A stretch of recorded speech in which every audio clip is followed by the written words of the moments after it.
O Rio de Janeiro imperial ressurge em imagens que fatiam o tempo com nitidez fotográfica, revelando à corte os ritos, as ruas e os morros que moldaram o coração político e cultural do Brasil no século XIX, em registros de nomes como Revert, Henrique Klamb e Mark Ferris, além de séries que preservam a memória do Rio Antigo e suas demolições e reformas no alvorecer do século XX. Estas imagens raras abrem janelas para a Praça 15, o Paço Imperial, a Igreja de Nossa Senhora do Carmo, o Outeiro da Glória,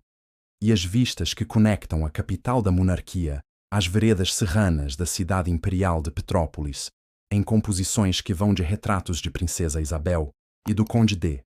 Eu, a panoramas urbanos que prenunciam a modernidade e a perda do Morro do Castelo. A história da família imperial brasileira se costura a esses negativos e álbuns, em publicações dedicadas à memória visual da corte, da liturgia política e da intimidade real, com destaque para a presença de fotógrafos vinculados à Casa Imperial e para acervos que reúnem possivelmente os últimos retratos de linhagens e cerimônias do período monárquico brasileiro. Os arquivos da Brasiliana Fotográfica e os ensaios sobre o Rio Antigo organizam cronologias, identificam pontos de vista, apontam datas, contextualizam demolições como a da Cadeia Velha e revelam as consequências urbanas de decisões do poder público que reconfiguraram praças-avenidas e a própria memória material da capital. Nos fragmentos de película e papel albuminado, a cidade imperial tem rosto, luz, sombras e nomes, e cada foto pede atenção à data, ao logradouro, ao palácio, à igreja, à geografia do morro, ao desenho do cais, ao uniforme do soldado, à indumentária da dama e ao sorriso tímido de um menino em dia de festa, porque é assim que a narrativa visual do Velho Brasil se mantém precisa e verdadeira. Se este resgate do Rio Imperial emociona e inspira, é hora de fortalecer a comunidade que ama história. Então vale curtir agora, inscrever o canal e comentar qual imagem rara do Rio de Janeiro antigo mais impressiona, citando o local e o ano para facilitar nossa curadoria visual. Cada apoio ajuda a manter viva a pesquisa de acervo, a descrição cuidadosa de cenas e a produção de roteiros narrativos que respeitam as fontes e a cronologia, garantindo que cada foto ganhe contexto, nomes e datas de forma clara e verificável. No final da década de 1850 e ao longo do Segundo Reinado, a cidade do Rio de Janeiro concentra os ritos do poder no Paço Imperial, com a Praça 15 como palco de proclamações, chegadas ilustres e procissões cívicas, enquanto a Igreja de Nossa Senhora do Carmo, Capela Real, e depois Capela Imperial, sustenta a liturgia da monarquia em cerimônias de coroação, batismo e casamento, como registram crônicas e entrevistas especializadas sobre os marcos históricos da capital. A proximidade simbólica entre o Paço Imperial e a Igreja do Carmo cria um eixo de autoridade e fé na antiga Praça do Comércio, que será reimaginada nos anos seguintes, em meio a reformas mudando fachadas e usos, mas mantendo nas fotografias antigas a marca do tempo e da função política original. A cidade imperial não se resume ao centro, pois a topografia sagrada do Outeiro da Glória com sua igreja avistada desde Santa Teresa surge em fotos de fins do século XIX, que situam com exatidão a colina, a baía e a arquitetura barroca como referências visuais recorrentes na iconografia carioca. A Ladeira da Misericórdia e o Morro do Castelo, com vielas sobrados e instituições coloniais, aparecem em registros que antecedem a demolição do morro em 1922, evento decisivo que redesenha o mapa do centro e inaugura uma nova fase da cidade, deixando um vazio arqueológico e urbanístico que ecoa nas imagens e nos relatos. Na mesma virada, a Cadeia Velha é demolida em 1922, conforme detalhado em série de pesquisas sobre o Rio desaparecido, evidenciando um ciclo de substituições que apaga fisicamente camadas inteiras do passado, mas preserva suas silhuetas em fotografias de época. As imagens de praças e cais mostram a Praça 15, com sua estação das barcas e a conexão intensa entre o centro do Rio e Niterói no início do século XX, oferecendo continuidade à vida urbana que já fervilhava desde os tempos imperiais nas imediações do Paço. O registro fotográfico permite acompanhar a transição do Império à República, sem perder de vista os lugares onde a monarquia se exercia e por onde a elite passava em carruagens, e mais tarde em bondes e automóveis, compondo um quadro urbano em mutação, mas sempre legível pelo ângulo dos fotógrafos. A cultura visual do Império tem protagonistas técnicos, que precisam ser nomeados, e entre eles, desponta Revert Henrique Klumb, fotógrafo preferido da família real, titulado Fotógrafo da Casa Imperial, em 1861. Responsável por séries que incluem Ruas Petropolitanas, o interior e o exterior do Palácio Imperial, e retratos de Princesa Isabel e do Conde de Eu, que conectam a vida privada da corte à paisagem serrana que a abrigava nos verões. A obra de Marc Ferrez, presente no álbum Vistas de Petrópolis e Rio de Janeiro, organiza uma cartografia visual da passagem do século, com escolhas de ponto de vista que ampliam ruas, palácios, hotéis e cursos de água, e que permitem ao público de hoje aumentar as imagens e conferir dados técnicos e contextuais preservados em acervos digitais. Na capital, a presença posterior de Augusto Malta, com seus negativos do início do século XX, documenta a metamorfose da urbe e estabelece uma ponte entre o derradeiro traço imperial e a modernização que chega com aterros, avenidas e o desaparecimento gradual de ícones coloniais e setecentistas, compondo um dossiê visual do Rio Antigo. Os acervos dedicados à família real e os registros tidos como derradeiros de linhagens imperiais, que incluem apontamentos sobre autores como Otto Ries, ajudam a fechar o arco de uma monarquia que se despe em 1889, mas continua a existir por décadas como memória culto e iconografia fotográfica. Cada foto antiga do centro do Rio durante a monarquia exige precisão para que a IA de imagens não confunda arquitetura e época. Por isso se deve indicar Paço Imperial na Praça 15, Rio de Janeiro, década de 1880. Carruagens estacionadas, fachada colonial restaurada. Pessoas com trajes formais, céu claro, ao descrever uma cena para a produção visual. Para a Igreja de Nossa Senhora do Carmo Antiga, Capela Imperial convém narrar. Interior de nave com altar-mor. Iluminação natural. Clérigos e fiéis em vestes do século XIX. Cerimônia oficial, presença simbólica da família imperial, para reforçar o caráter litúrgico e histórico do espaço. No outeiro da glória, a descrição precisa seria colina destacada, igreja branca com formas barrocas, vista a partir de Santa Teresa, Baía de Guanabara ao fundo, final do século XIX, poucas construções altas, seguindo as referências dos registros historicizados. Para a Ladeira da Misericórdia no Morro do Castelo, recomenda-se rua íngreme com calçamento antigo, sobrados coloniais, pessoas com roupas do período fotografia, datada de 1920, antidemolição de 1922, atmosfera de fim de era, consolidando um retrato final daquele tecido urbano. Em cenas de Praça 15 com barcas, a instrução ideal é estação de barcas em 1900 trapiches e embarcações a vapor, multidão com chapéus de palha, quiosques e marcos urbanos, ligação Rio-Niterói, evidente no fluxo, situando uma transição que prolonga o pulso do antigo centro político. As paisagens do litoral imperial aparecem mais rarefeitas em comparação com o início do século XX, mas fotos de Copacabana, em 1910 e 1923, permitem visualizar a expansão do balneário e o Copacabana Palace, recém-inaugurado, que se tornam referências narrativas para contrastar o período monárquico tardio com a virada republicana. Imagens de ressacas na Avenida Atlântica em 1924, com poucos transeuntes e um skyline ainda baixo, ajudam a calibrar a descrição de praias e calçadões, quando a intenção é destacar a simplicidade do cenário antes dos arranha-céus, evitando anacronismos visuais. A observação de hábitos na praia em 1910, com senhoras e senhores vestidos, reforça a evolução dos costumes desde o fim do Império até as décadas posteriores e contribui para construir cenas humanas críveis em roteiros e reconstituições. Para quem deseja associar as imagens imperiais às rotas da corte, é indispensável situar Petrópolis, fundada em 1843, como capital de veraneio, com ruas como a do Imperador Hotéis Elegantes, e o Palácio Imperial como núcleo da vida sazonal da família real, em registros assinados por Clamb e Ferrez.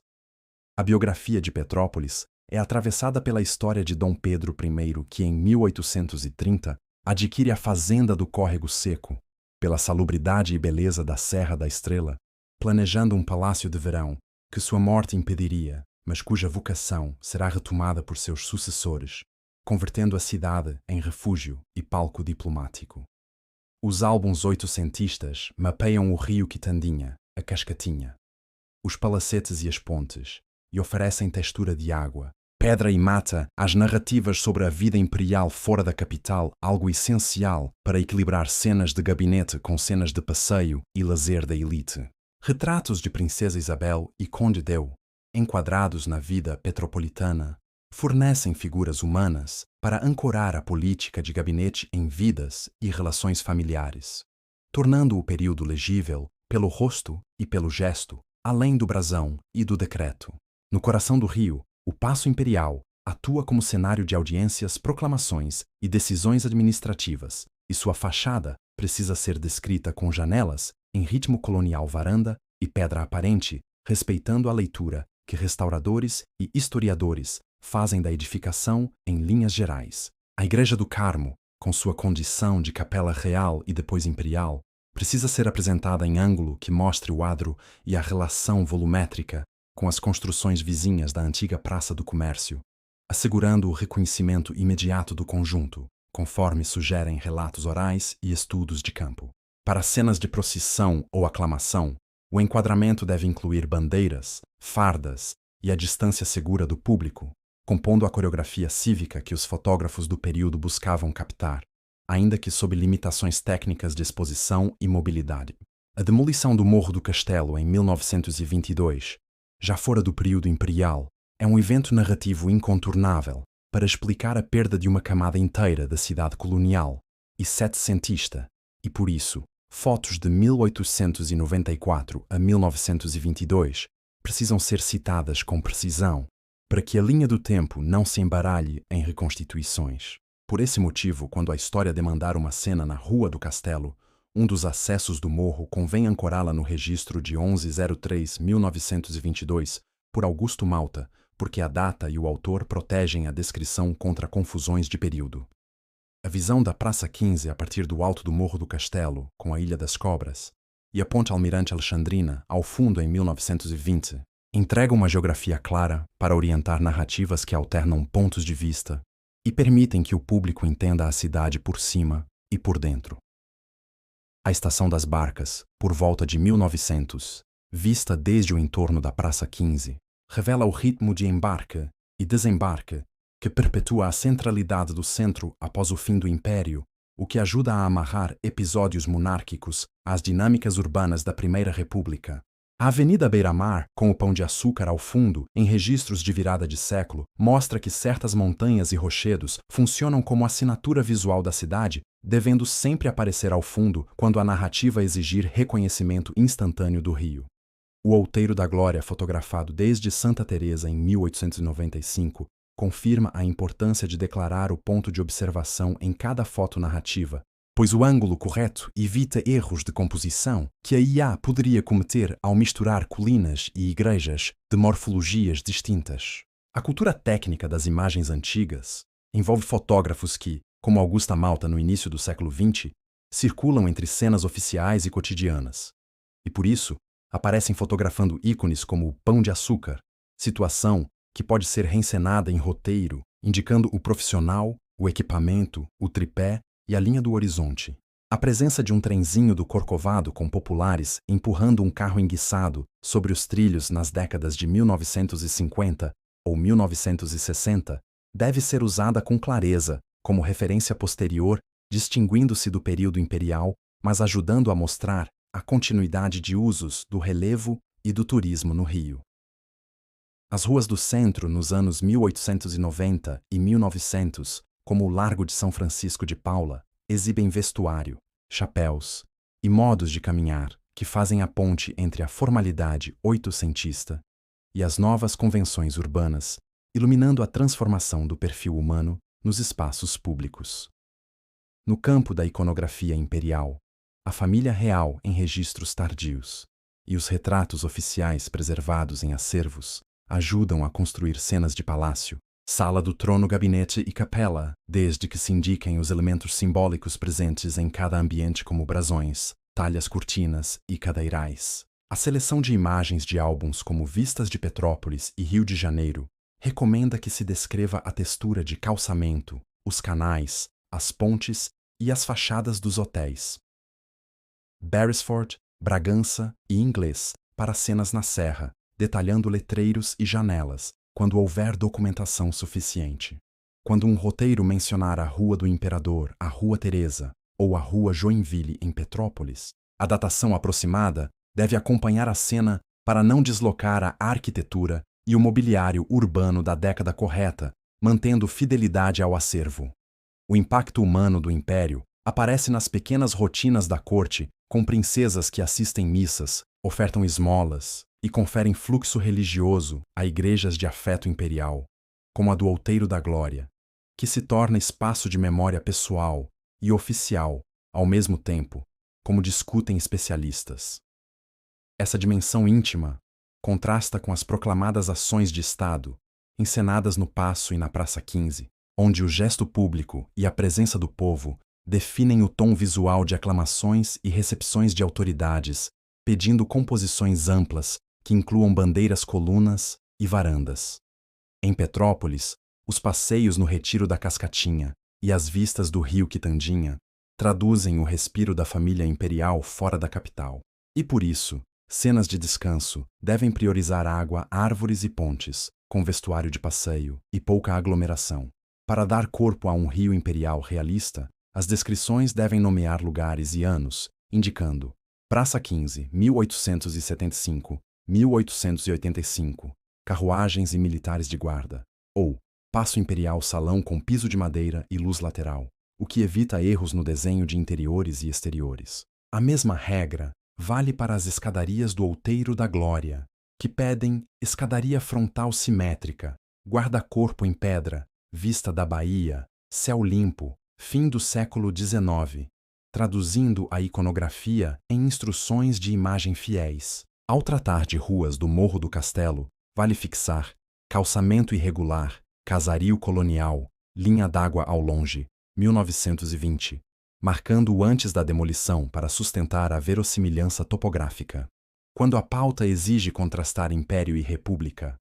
Copacabana é um capítulo visual eficaz, porque o Copacabana Palace, em 1923, as ressacas de 1924 e as praias vazias, em dias úteis, revelam uma cidade ainda em formação balneária, pronta para o salto modernizador das décadas seguintes. A relação entre espaço e gente se materializa no olhar para famílias numerosas em 1934 e para o recato nas praias em 1910, elementos que ajudam a graduar a expressão e a postura dos personagens quando a narrativa recua para o fim do século XIX. As linhas do bonde e do trem do Corcovado, mesmo posteriores ao Império em sua feição mais popular, ajudam a ancorar a gramática do transporte no relevo íngreme e nos mirantes, garantindo coerência entre deslocamentos e paisagens.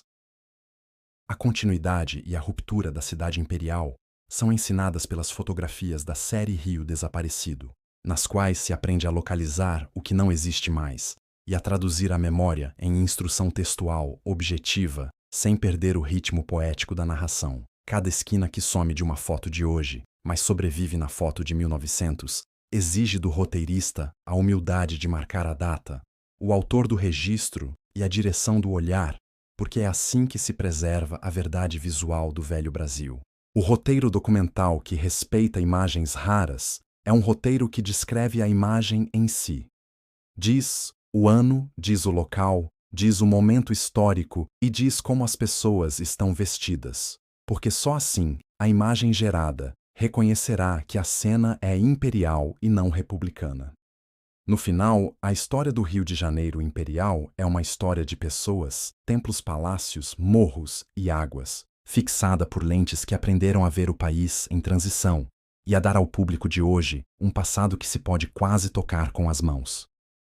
As imagens raras do velho Brasil são convites a caminhar devagar pela Praça 15, a subir a ladeira do Outeiro da Glória, a ouvir os sinos da Capela Imperial e a sentir o silvo do vento nas ruínas do morro do castelo, sabendo que o que foi demolido ainda sobrevive no papel e na memória. Esse é o poder do arquivo e do ofício de quem descreve, porque cada legenda correta salva uma época do esquecimento e devolve ao Rio Imperial a nitidez que ele merece na tela e no coração. Se esta viagem ao Rio Imperial trouxe novas imagens à mente, vale apoiar com um like, agora inscrever o canal e comentar qual fotografia deve abrir o próximo capítulo da série, com local e data específicos para orientar a pesquisa e a reconstrução visual. Compartilhar este vídeo com quem ama a história ajuda a expandir a rede de memória, a identificar prédios e pessoas em negativos anônimos e a manter viva a tradição de olhar com lupa para cada esquina da cidade maravilhosa.